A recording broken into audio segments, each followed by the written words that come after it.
Avant de procéder à l'ouverture des malles contenant les items de cette première journée consacrée à la dissertation, le vice-gouverneur du Congo central, Grace Kongamasong Bilolo, a au nom du chef de l'exécutif provincial Dr Guibano Nongidi, en mission officielle et au sien propre, rendu un vibrant hommage au président de la République qui ne ménage aucune énergie pour assurer la paix sur toute l'étendue du territoire national, paix sans laquelle ces épreuves hors session de l'examen d'État édition 2022-2023 n'auraient pu avoir lieu. Au nom de son Excellence, Monsieur le gouverneur de province en mission, et au mien propre, je rends un vibrant hommage à l'endroit de son Excellence, Monsieur le Président de la République, chef de l'État, Félix Antoine Tshisekedi Tshilombo, qui veille à ce que règne la paix dans notre pays et fait de l'éducation son cheval de bataille pour l'encadrement et la préparation de la jeunesse afin d'assurer notre nation un avenir meilleur. Car dit-on, la jeunesse et l'avenir de demain.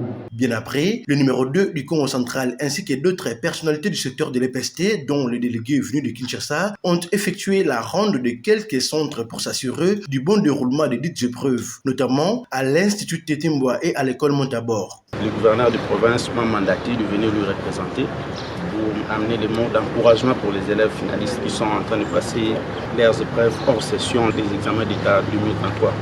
Pour nous, le gouvernement provincial, on est venu s'assurer des conditions dans lesquelles les élèves sont en train de passer les examens.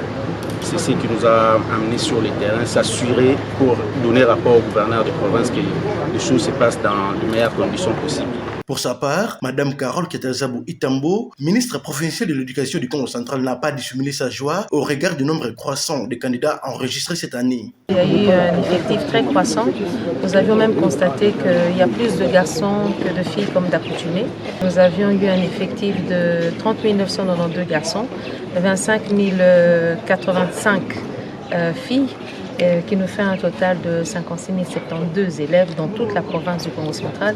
Nous sommes très satisfaits par rapport au sondage et à la progression de l'afflux des élèves dans la classe. Il s'y est de souligner que ces épreuves se déroulent dans un contexte de deuil national décrété par le gouvernement central suite aux nombreux cas de décès enregistrés au Sud Kivu après les pluies diluviennes qui s'y étaient abattues récemment. Sur ce d'ailleurs, une minute de silence a été observée en mémoire des victimes.